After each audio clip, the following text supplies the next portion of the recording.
Hello dear students, today we will begin a new chapter, Tense and Exception, and this is part 1. इस series में हम लोग tense in detail study करेंगे. Verb to be in detail, verb to have का detail, verb of action के ज़रिए सारे के सारे टेंसेज इंडेफिनिट से लेके परफेक्ट कंटीन्यूअस टेंस तक का डिटेल हम लोग पढ़ेंगे. और भी ढेर सारे रूल्स, ऐसे ऐसे रूल्स पढ़ेंगे जो रूल्स को तोड़ते हुए नज़र आएंगे, और वो हम पढ़ेंगे एक्सेप्शन के ज़रिए. एक्सेप्शन जिसका मतलब ही होता अपवाद. तो let us start firstly tense. Tense का मतलब क्या होता है? Study of relation between time and verb is known as tense. Time और वर्ब के बीच के स्टडी को, के रिश्ते के स्टडी को हम टेंस कहते हैं. Study of relation between time and verb is known as tense. Actually tense is equal to time plus verb. किसी भी वर्ब का टाइम के दायरे में आना, मतलब कोई भी काम आप verb to be, verb to have, verb of action को किसी न किसी टाइम के दायरे में तो आप लाएंगे. तो इसी के स्टडी को, टाइम और वर्ब के रिलेशन को, के स्टडी को हम टेंस कहते हैं. और इसी बुनियाद पे टेंस 3 होते हैं: present, past and future. Present tense, past tense and future tense. So अभी यहाँ एक टॉपिक है टाइम प्लस वर्ब. मतलब आपने टेंस तो तय किया कि टेंस 3 होते हैं: present tense, past tense and future tense. Verb को हम लोग इसके साथ अप्लाई करते हैं. वर्ब क्या है? ये टॉपिक्स ऑलरेडी मैंने पार्ट 2 और पार्ट 3 में पढ़ाया हुआ है, बट यहाँ थोड़ा डिफरेंट होगा. तो वर्ब है क्या?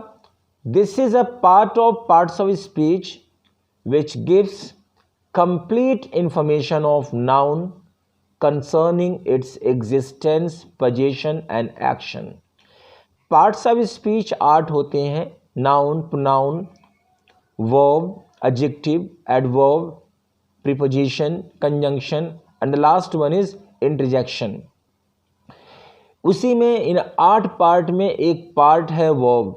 इसीलिए बोला है this is a part of parts of speech which gives complete information. जो किसी भी नाउन के बारे में, कंप्लीट इंफॉर्मेशन ऑफ नाउन, जो किसी नाउन के बारे में मुकम्मल इंफॉर्मेशन देता है. उस नाउन से जुड़ी एग्जिस्टेंस, उस नाउन का एग्जिस्टेंस क्या है, पोजीशन क्या है, एक्शन क्या है. मतलब वो नाउन का एग्जिस्टेंस का मतलब उसका वजूद क्या है, अस्तित्व क्या है, वो कौन है, क्या है, कहाँ है, कैसा है.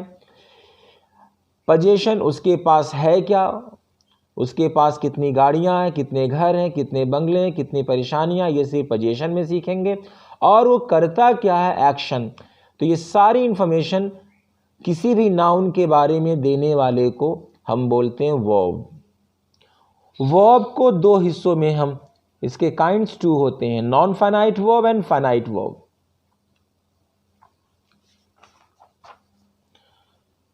जब वर्ब एजेंट के बगैर आए, मतलब वर्ब अकेला है, वर्ब के साथ कोई भी सब्जेक्ट या ऑब्जेक्ट नहीं जुड़ा है, मतलब उस वर्ब को कोई भी सब्जेक्ट परफॉर्म नहीं कर रहा है, तो verb without agent, subject, agent का मतलब सब्जेक्ट या object, is known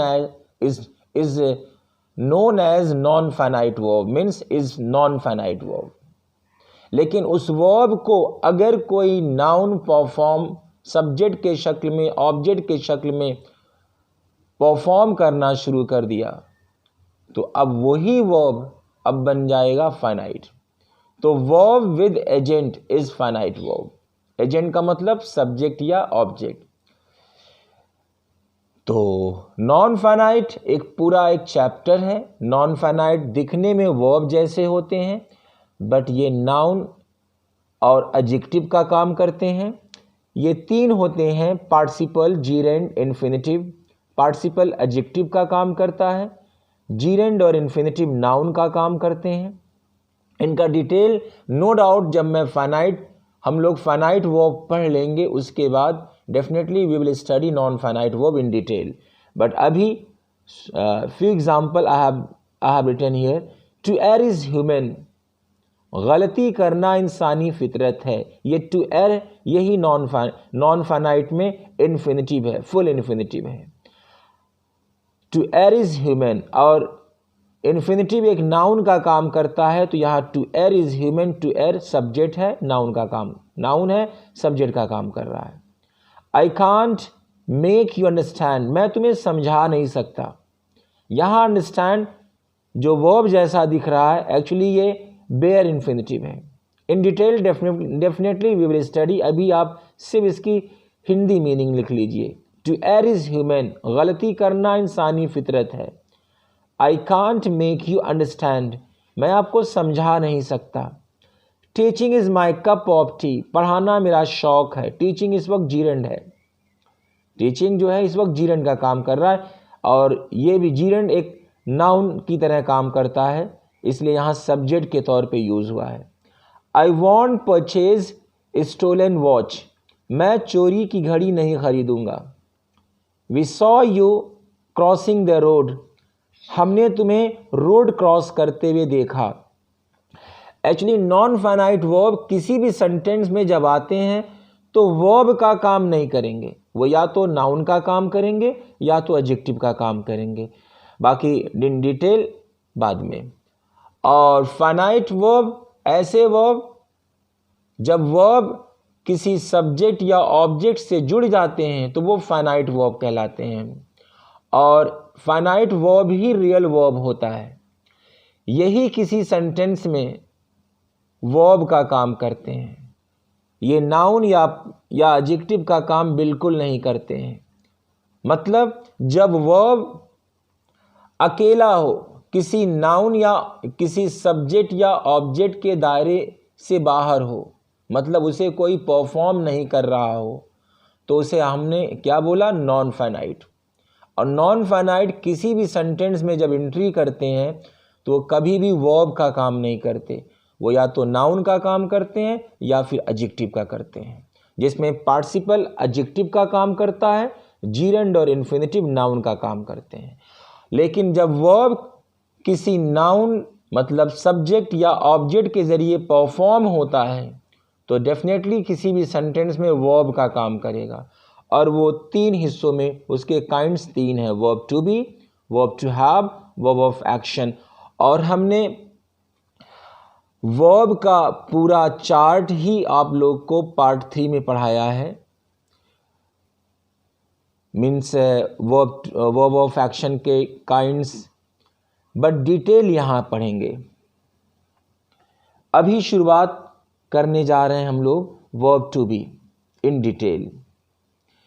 verb to be होता क्या है? एक्चुअली वर्ब टू बी किसी भी नाउन के एग्जिस्टेंस के बारे में बात करता है।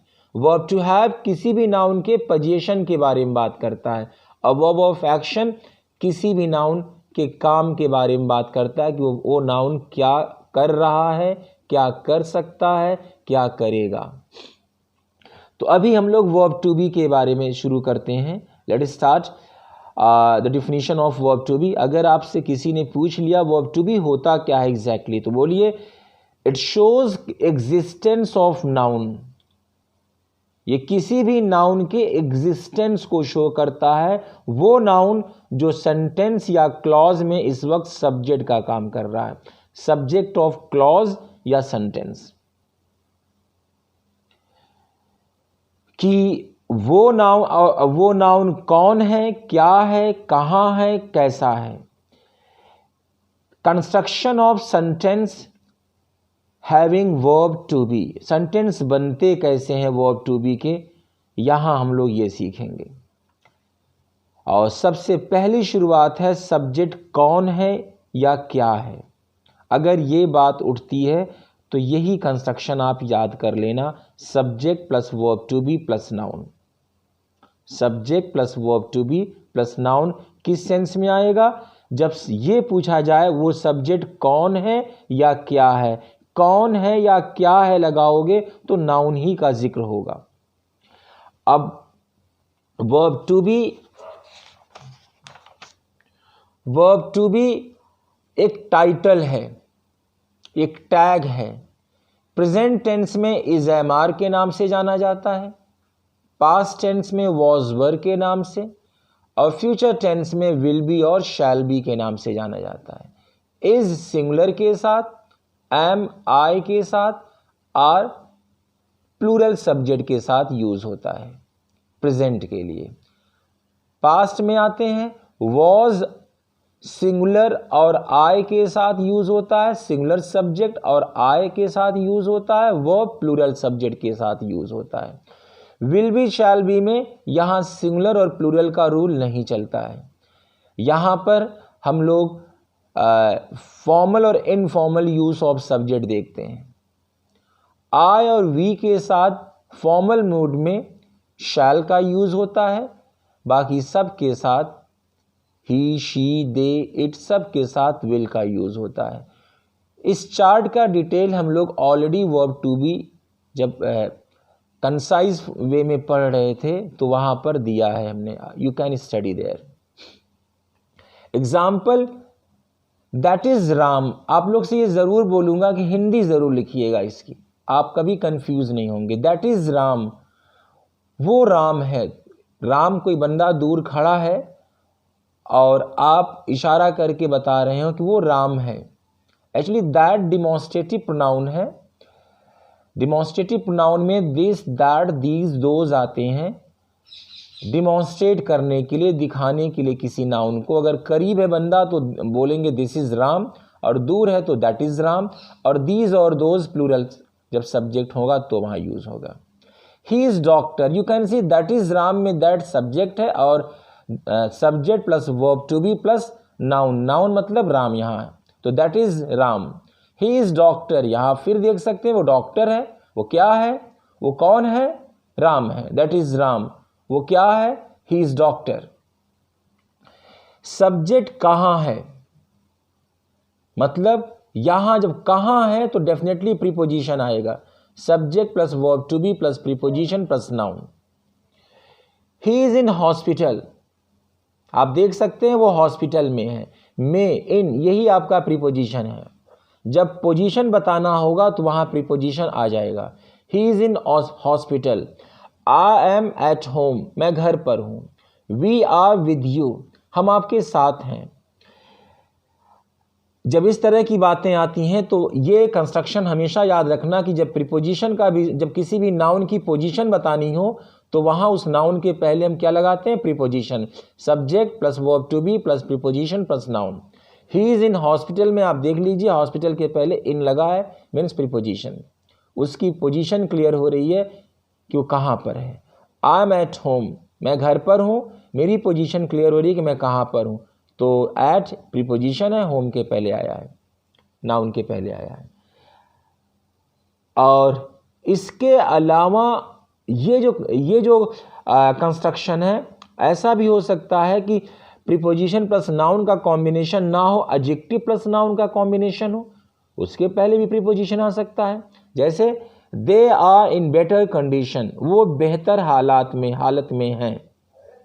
They are in better condition, you can see better, good का कंपेरेटिव फॉर्म बेटर है। They are in better condition.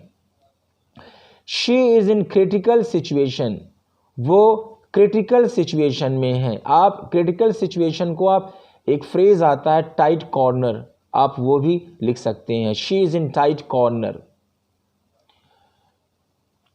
अगला आता है सब्जेक्ट कैसा है। कैसा है मतलब खूबी जानना है। खूबी मतलब एडजेक्टिव, या तो एडजेक्टिव अकेला आएगा, नहीं तो adjective plus noun, adjective noun के साथ आएगा, नहीं तो एडवर्ब प्लस एडजेक्टिव होगा, और नहीं, या फिर adverb plus adjective plus noun होगा।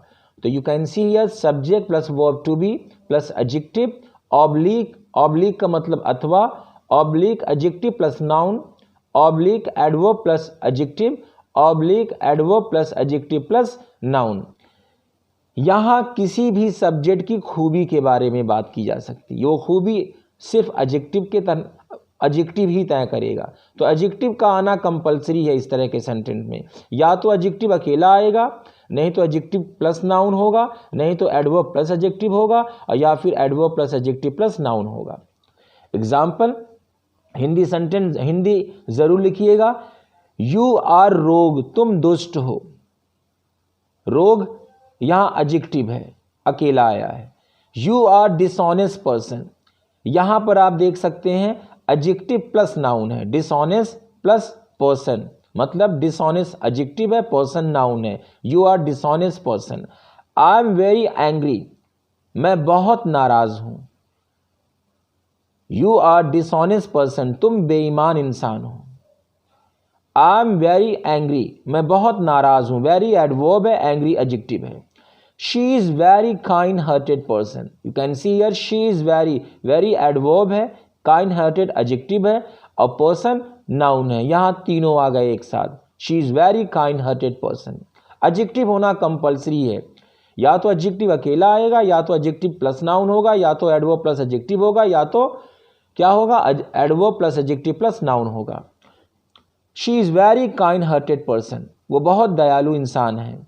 We are speechless to see your performance, हम स्तब्ध हैं आपका परफॉर्मेंस देखकर। हम भौचक्के हैं, मतलब हमारे पास कोई शब्द नहीं है आपका परफॉर्मेंस देखकर। We are speechless to see your performance. ये जो सेंटेंस आप देख सकते हैं, यहाँ टू सी फुल इन्फिनिटिव आ गया है, तो इसके भी रूल को हम लोग पढ़ेंगे। अब इसके खास रूल स्टडी होंगे हम लोग। इसके पहले तो हमने किसी न किसी बहाने आप लोग को पढ़ाए थे।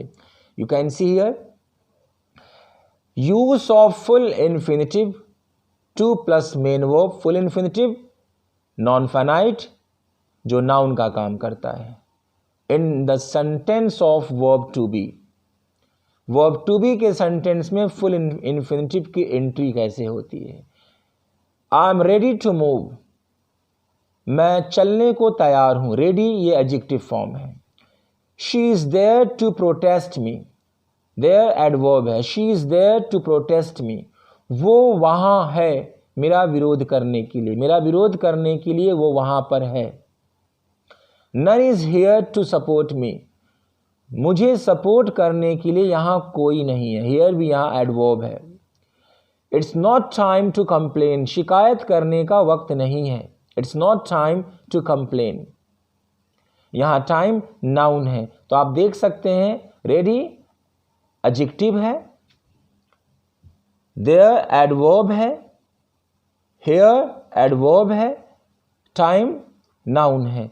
तो कंस्ट्रक्शन क्या कहता है, subject plus verb to be plus noun, या प्रीपोजिशन प्लस नाउन, या फिर एडजेक्टिव, या फिर एडवर्ब, उसके बाद full infinitive to plus main verb plus object plus complement.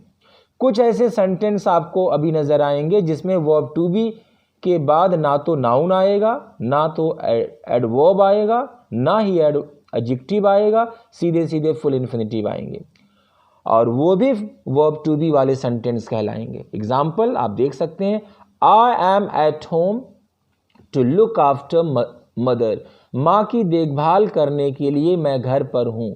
You can see here I am at home. At home, at preposition, home noun, preposition plus noun, to look after full infinitive, देख सकते हैं preposition plus noun full infinitive. मैं माँ की देखभाल करने के लिए घर पर हूँ। You are difficult to win, तुम्हें जीतना मुश्किल है। You are difficult, you subject, are verb to be, difficult adjective, to win full infinitive, तुम्हें जीतना मुश्किल है। He is about to lend you some money, वो तुम्हें कुछ पैसे देने वाला है। आप देख सकते हैं ही इज के बाद नाउन या एडजेक्टिव या एडवर्ब नहीं आया, सीधे प्रीपोजिशन, उसके बाद फुल इन्फिनिटिव। वो तुम्हें कुछ पैसे देने वाला है। हमने ऑलरेडी ये सारे रूल्स पढ़ाए हुए हैं, और आप वहाँ उन पार्ट्स में जाकर के स्पेशली, मतलब जैसे अबाउट टू का अबाउट प्लस फुल इन्फिनिटिव का रूल ऑलरेडी मैंने पढ़ाया है। Difficult adjective plus full infinitive already ये पढ़ाया जा चुका है। It's never too late to mend, जब जागो तब सवेरा, ये एक प्रोवर्ब है, उसकी मीनिंग है कि मतलब सुधरने के लिए कोई वक्त नहीं होता, कभी देर नहीं होता। It's never too late to mend. She was to weep, यहां आप देखिए शी वॉज टू वीप, वो रोने को थी। यहां ना तो नाउन है वर्ब टू बी के बाद, और ना ही एडजेक्टिव, ना ही एडवर्ब, सीधे full infinitive. She was to weep, ये भी रूल मैंने आप लोग को पढ़ाया है। She was to weep. I am to lend you my hand, मैं तुम्हारी मदद करने को हूं। I am lend to you my hand, मैं तुम्हारी मदद करने को हूं। तो यहां पर भी एम वर्ब टू बी और to lend full infinitive without any noun, adjective और एडवर्ब। क्योंकि हमारे जहन में एक चीज़ है कि वर्ब टू बी के बाद नाउन आना ज़रूरी है, वर्ब टू बी के बाद या तो एडजेक्टिव आना ज़रूरी, या तो प्रीपोजिशन प्लस नाउन। वो बिगिनिंग के लिए वो भी सेंटेंसेस हैं और ये भी सेंटेंसेस हैं। मतलब verb to be full infinitive के साथ जब आएगा तो ज़रूरी नहीं है कि वो नाउन या एडजेक्टिव या एडवर्ब के साथ आए, वो बगैर उसके भी आ सकता है। जो हमने वाला है वाली का रूल या तो बताया, या जाने को है, पढ़ने को है, खेलने को है, वो वाले रूल, ये सब में आप देखेंगे नाउन नहीं है और इन्फिनेटिव के साथ, फुल इन्फिनेटिव के साथ वर्ब टू बी आया हुआ है। अब हम लोग जो स्टडी करेंगे गाइज, यहां से बहुत ही खास रूल हम लोग पढ़ेंगे, एक्सेप्शनल सेंटेंसेस। ऐसा लगेगा ये वर्ब टू बी में है ही नहीं, लेकिन हकीकत में वर्ब टू बी का सेंटेंस है। यहां हमने हेडिंग डाला sentences of verb to be which look like in indefinite tense in Hindi language. ऐसे वर्ब टू बी के सेंटेंस जो हिंदी लैंग्वेज में नजर आएंगे इंडेफिनिट में, प्रेजेंट इंडेफिनिट या पास्ट इंडेफिनिट, किसी में प्रेजेंट इंडेफिनिट ज्यादातर नजर आता है। एक्सेप्शनल सेंटेंसेस, इसी को अपवाद वाले सेंटेंस बोलते हैं। वह हमेशा मेरे खिलाफ रहता है। अगर आपने पीछे के वीडियो देखे होंगे तो ता है, ती है, ते आए तो प्रेजेंट इंडेफिनिट। आप यहाँ कंफ्यूज जाएंगे इस हिंदी के सेंटेंस को देखकर, यार यहाँ ता है, ती है, तो डेफिनेटली ये प्रेजेंट इंडेफिनिट नहीं, ये प्रेजेंट इंडेफिनिट नहीं है, ये एक हिंदी, ये भाषा दोष है। वो हमेशा मेरे खिलाफ रहता है, he is always against me. Absolutely correct है। आप ऐसा भी बोल सकते हैं, प्रेजेंट इंडेफिनिट में जाकर के भी ट्रांसलेट कर सकते हैं, ही ऑलवेज स्टैंड्स अगेंस्ट मी। तुम हमेशा थके और निराश रहते हो, यू आर ऑलवेज हैगर्ड। आप इंडेफिनिट में जाकर, प्रेजेंट इंडेफिनिट में जाकर आप बोल सकते हैं you always look haggard. Uttar Pradesh में सभी स्कूल जून में बंद रहते हैं। All schools are closed in UP in the month of June. उम्मीद करता हूं आप लोग इन सब रूल्स को बहुत 2-3 बार मेरी बातें सुनकर इसको समझेंगे, लिखेंगे, and you all will do practice. कभी कदार ही उसके चेहरे पे मुस्कुराहट रहती है। Hardly there is smile on her face, verb to be. और आप चाहें तो प्रेजेंट इंडेफिनिट भी लिख सकते हैं, hardly there exist smile on her face. वो हमेशा व्यस्त रहती है, her hands are always full, या शी इज ऑलवेज बिजी। और एक्सेप्शनल सेंटेंसेस में अगला पार्ट और बेहतर है, sentences of verb to be which look like in perfect tense in Hindi language, इसे भी exceptional sentence में हम लोग रखते हैं। तुम बदल गए हो, you are changed, और किसी ने कहा you have changed। दोनों में ये होने लगा कौन राइट है कौन रॉन्ग है, दोनों ही राइट हैं। You are changed and you have changed। You are changed ये verb to be का सेंटेंस है जिसमें are verb to be है, और change past participle है जो adjective का काम करता है, ये नॉन फाइनाइट verb है, ये verb नहीं है। You are changed का मतलब है परमानेंटली आपने अपने उस लुक को बदल डाला।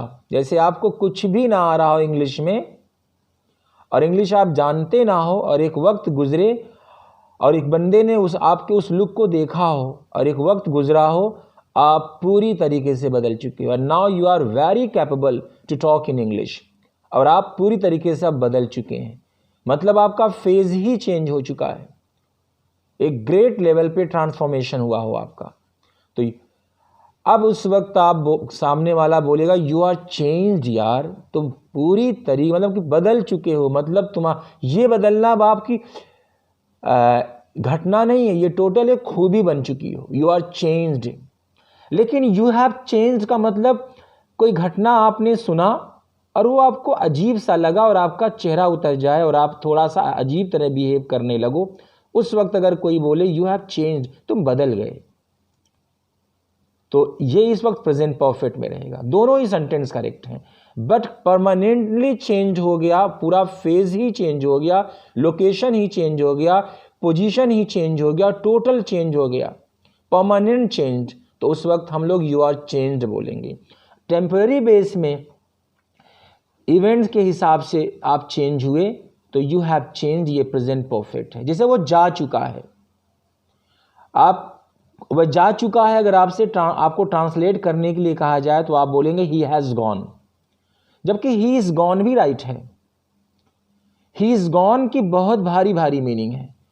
ही इज गॉन, हमने आपसे कहा ही इज गॉन, तो ही इज गॉन का मतलब वो जा चुका है, मतलब ये दुनिया छोड़ चुका है, ये जगह छोड़ चुका है, ये लोकेशन छोड़ चुका है, ही इज गॉन। और ही इज गॉन की एक दूसरी मीनिंग है, ही इज आउट। जैसे कोई आउट हो जाए क्रिकेट खेलते वक्त में और वो जा चुका है, आपने यार सहवाग नहीं आया, नहीं वो तो जा चुका है, ही इज गॉन, मतलब वो खेल चुका है, वो आउट हो चुका है, ही इज आउट। या वो दुनिया ही छोड़ चुका हो कोई बंदा, उसके लिए कोई बंदा वेर इज यार, इज गॉन, वो जा चुका है, मतलब उसने दुनिया छोड़ दिया, he is no more.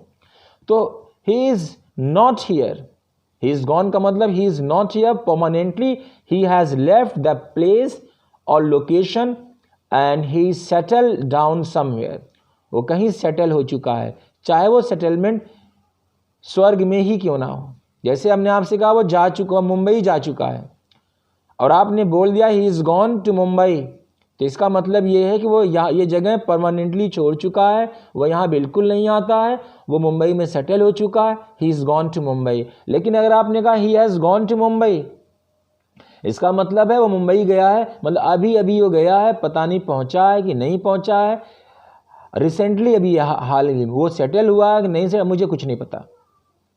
He has gone, तो this action took place recently, अभी अभी हुआ है, ये हमें बताता है, और ये प्रेजेंट परफेक्ट है। लेकिन ही इज गॉन में गॉन पास्ट पार्टिसिपल है, ये नॉन फाइनाइट वर्ब है, एडजेक्टिव का काम कर रहा, खूबी बन चुका है।